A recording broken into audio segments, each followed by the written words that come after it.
जय हिंद। मैं हूं कर्ण दानवीर और आप देख रहे हैं मेरा यूट्यूब चैनल दानवीर सिंह।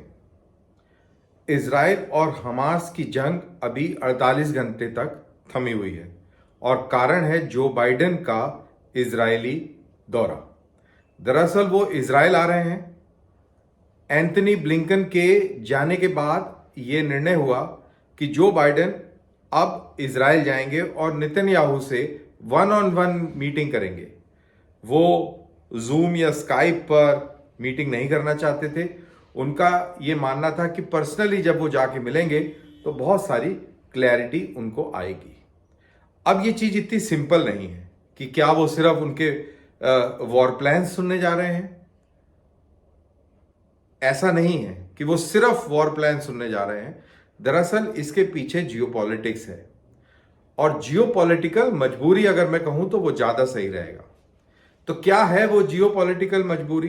अब वो जियोपॉलिटिकल मजबूरी ये है, जैसा कि एंथनी ब्लिंकन ने वॉशिंगटन में पहुंचने के बाद ब्रीफिंग के दौरान कहा कि सबसे बड़ी समस्या जो जो बाइडेन को महसूस हो रही है वो ये है कि बहुत देर तक के पब्लिक ओपिनियन इजराइल के साथ नहीं बना रहेगा।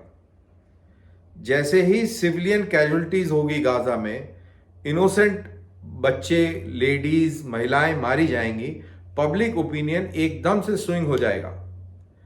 अब ये बात उन्होंने कही, लेकिन मैं इसको इस तरीके से समझता हूं कि पब्लिक ओपिनियन अमेरिका में क्या स्विंग होगा उससे इतनी चिंता नहीं है। सबसे बड़ी चिंता यह है कि मिडिल ईस्ट के अंदर ओपिनियन स्विंग हो जाएगा। अभी ओपिनियन वहां पे क्या है? ओपिनियन ईरान, सीरिया, ये मुल्क और लेबनान, ये मुल्क हमास के साथ हैं, हिजबुल्लाह के साथ हैं और इनकी सोच आतंकी है, तहस नहस वाली है। इस सोच से आपके जॉर्डन, आपका यूएई, बहरीन, सऊदी अरेबिया, उधर इजिप्ट, ये इत्तेफाक नहीं करते।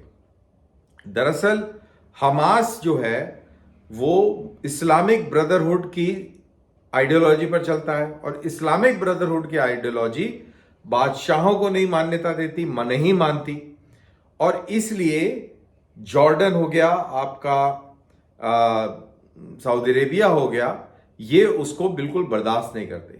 वहीं आपको ये मालूम होगा कि प्रेसिडेंट सीसी जो एक फौजी जर्नल हैं, इनसे पहले जब हुस्नी मुबारक को तक का तख्ता पलट हुआ था अरब स्प्रिंग के चलते, तो मुस्लिम ब्रदरहुड की सरकार बनी और उससे काफ़ी परेशानी हुई इजिप्शियंस में और इजिप्ट पॉलिटिकल स्पेस के अंदर जो दूसरा ख्याल रखती थी।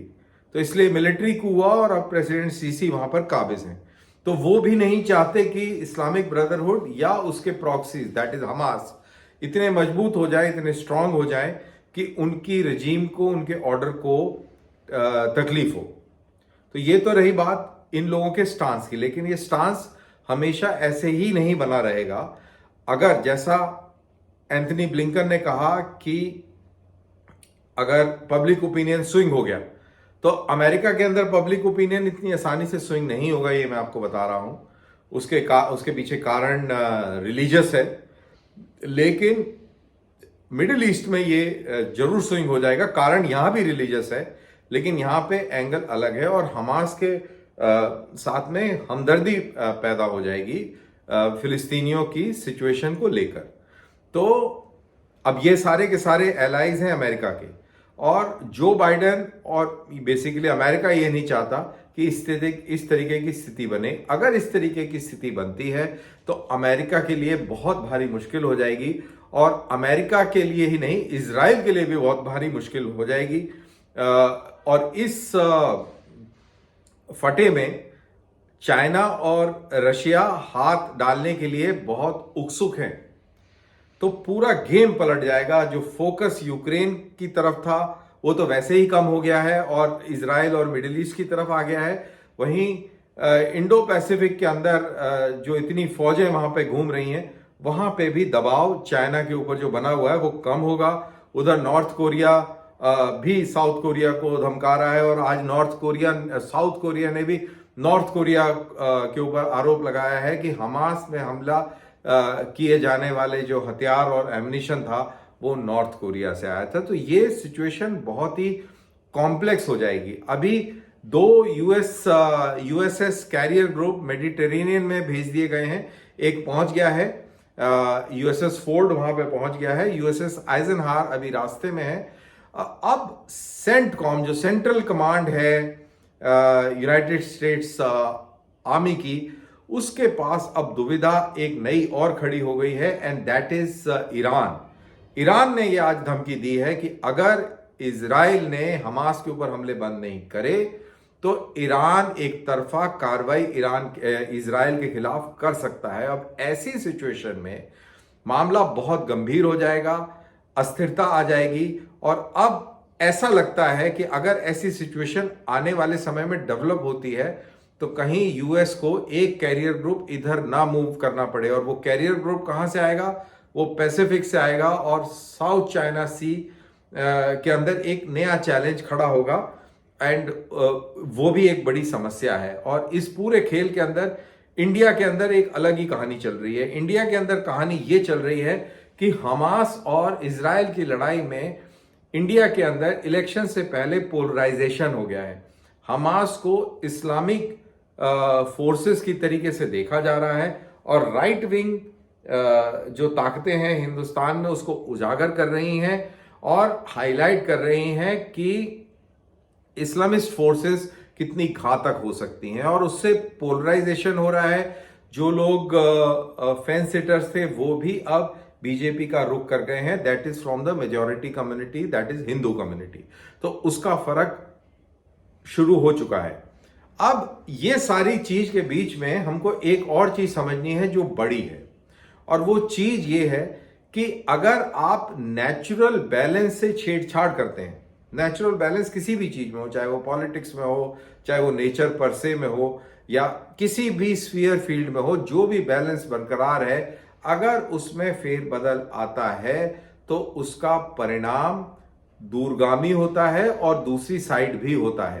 कहने का मेरा मतलब यह है कि अब ये हमास और इजराइल के बीच की जंग नहीं रही है, ये नजरिए की जंग बन गई है, और ये नजरिया मेरे और आपके घर के इर्द गिर्द भी पहुंच चुका है। हर एक आदमी इस बारे में सोच रहा है। अब आप ये देखिए कि हिंदुस्तान जैसे मुल्क के अंदर एक तरफ हाइफा चौक पर आपके इजराइल के समर्थन में लोग उतर गए, वहीं हैदराबाद के अंदर फिलिस्तीन के सपोर्ट में लोग उतर गए। और हमने स्वीडन में देखा कि एक इस्लामिस्ट ने आकर किस तरीके से 2 लोगों को खत्म कर दिया इसी मुद्दे के ऊपर। और यही चीज अब हमारे घरों में, हमारे घर के इर्द गिर्द भी पहुंच चुकी हुई है। एक ही मोहल्ले से कुछ लोग इजराइल को सपोर्ट कर रहे हैं और कुछ लोग फिलिस्तीन को सपोर्ट कर रहे हैं। ऐसी सिचुएशन में अगर सीन बिगड़ता है, किसी का सिर फिरता है, तो इसकी पोटेंशियल देखिए, इसकी पोटेंशियल एक उस तरफ इशारा करती है कि भारी नुकसान हो सकता है। अब ऐसी स्थिति में जब पोलराइजेशन हो रहा है, लड़ाई इजराइल और हमास के बीच में है, पोलराइजेशन हिंदुस्तान में हो रहा है, और इसका असर इलेक्शंस के ऊपर पड़ना अनिवार्य है, और जरूर पड़ेगा, वो हमको देखने को मिलेगा, क्योंकि ये जंग कल खत्म नहीं हो जाएगी, ये चलेगी। और जैसे जैसे ये जंग चलेगी, इस्लामिक फोर्सेस इकट्ठी होंगी, और इस्लाम वर्सेस जूस जब ये गेम चलेगा, और हिंदुस्तान ने जिस तरीके से अपना, हिंदुस्तान की जब बात करता हूं तो मैं मेजॉरिटी कम्युनिटी की बात करता हूं, मेजॉरिटी कम्युनिटी ने जैसे अपना पूरा वेट इजराइल के पक्ष में रख दिया है, तो there is a minority community, वो इसके खिलाफ है। और साथ के साथ there is one more community in Punjab जो न्यूट्रल गेम खेल रही है। तो ये इस तरीके से ध्रुवीकरण हो गया है, और ये सिचुएशन टेंस है as far as our neighbourhood is concern and things like that are concern. तो ये भी हमको दिमाग में रखना पड़ेगा जब हम इस पूरी चीज को समझते हैं। जैसा मैंने पहले कहा कि अगर आप कोई नेचर के अंदर बैलेंस शिफ्ट करेंगे तो उसका बहुत बड़ा असर पड़ेगा। और मेरा ये मानना है कि ये जो जंग जो हम अभी देख रहे हैं, ये बड़ी डिसाइसिव है पूरी दुनिया के अंदर। पूरी दुनिया अभी दो चीजों में बटी हुई है, एक इस्लामोफोबिया में और एक इस्लामिस्ट में। एक वो लोग हैं जो इस्लाम को एक नजरिए से देखने लग गए हैं, अल्लाह अकबर को एक नजरिए से देखने लग गए हैं, और वहीं दूसरे लोग हैं जो इस ऐसे लोगों को जो एक मुख्तलिफ नजरिया रखते हैं उनको एक अलग ही अंदाज में देख रहे हैं। तो ये एक क्लैश है, क्लैश ऑफ नरेटिव है, क्लैश ऑफ आइडियोलॉजीज है। और ऐसे में जब भी ये जंग खत्म होगी, किस तरीके से खत्म होगी, ये देखना पड़ेगा। क्या सारा मुस्लिम वर्ल्ड एक तरफ हो जाएगा और इजराइल और बाकी नॉन मुस्लिम वर्ल्ड एक तरफ हो जाएगा और ये भारी जंग होगी, या ऐसा नहीं होगा, ये निर्धारित करेगा कि आने वाले समय में क्या इस्लाम की नरेटिव सेटिंग के अंदर वो पकड़ रहेगी, मिडिल ईस्ट का वर्चस्व जियोपॉलिटिक्स के अंदर उसी तरीके से बना रहेगा या नहीं बना रहेगा। अगर हमास, जैसा जो बाइडेन के लिए ये विजिट के बारे में कहा जा रहा है कि जो बाइडेन को ये चिंता है कि पब्लिक ओपिनियन कहीं अवर्स ना हो जाए, तो वो अवर्स तभी होगा जब मासूम लोगों की जाने जाएगी। और वो चाहते हैं कि इजराइल के ऑफेंसिव प्लान के साथ साथ ह्यूमैनिटेरियन एड का क्या प्लान है वो भी वो देखना चाहते हैं, क्योंकि इसके इम्पैक्ट बहुत जबरदस्त होगा। अगर पूरा सुन्नी वर्ल्ड हमास के साथ खड़ा हो जाता है तो आप समझ लीजिए कि जो ऑयल मनी है वो हमास के साथ होगा, और जब मनी हमास के साथ होगा, जज्बात हमास के साथ होंगे, तो इजराइल के लिए बहुत बड़ी दुविधा खड़ी हो सकती है। Despite the political leaning of Muslim brotherhood and Hamas, जो रिलीजियस जज्बात हैं वो बहुत ही स्ट्रांग होते हैं, ये हम सब ने देखा है। हम इंसानों में अपने अपने रिलीजन को लेकर बड़ी स्ट्रांग पोजीशंस हैं। तो ये एक कहीं ना कहीं सिचुएशन को बहुत ही कॉम्प्लेक्स बनाती है। तो आने वाले समय के अंदर हमको देखना है कि क्या ये शिया सुन्नी डिवाइड और ज्यादा एक्सपैंड होगा, या पूरा मुस्लिम वर्ल्ड इकट्ठा होगा, या मुस्लिम वर्ल्ड नजरअंदाज करेगा इस पूरी सिचुएशन को और इजराइल को अपना गेम खेलने देगा।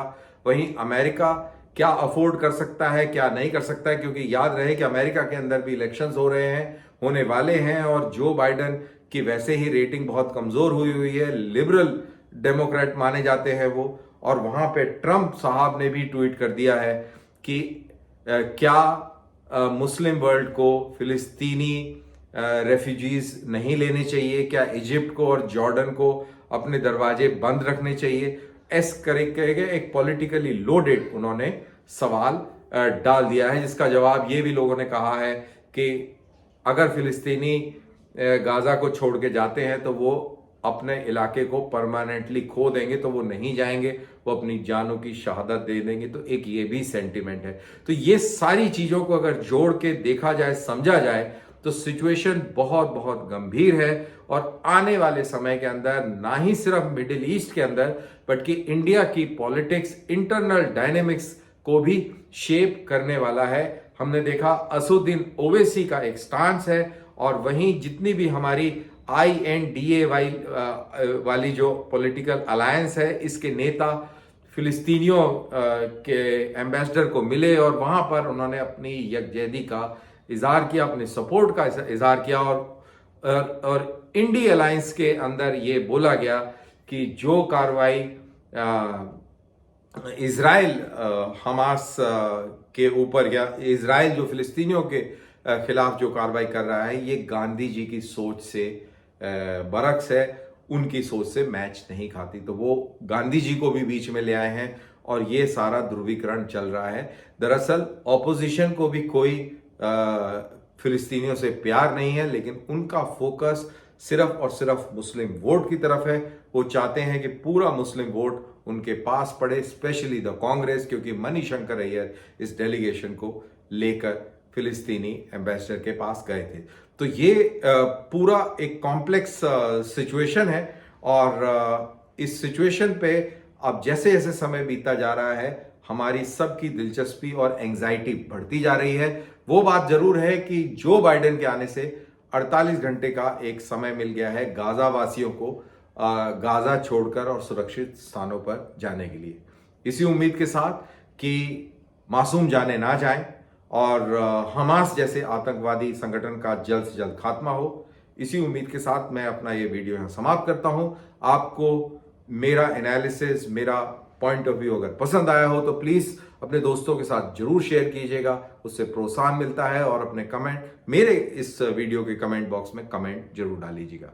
बहुत बहुत शुक्रिया इस वीडियो को अंत तक देखने के लिए। मुझे इजाज़त दीजिए। जय हिंद।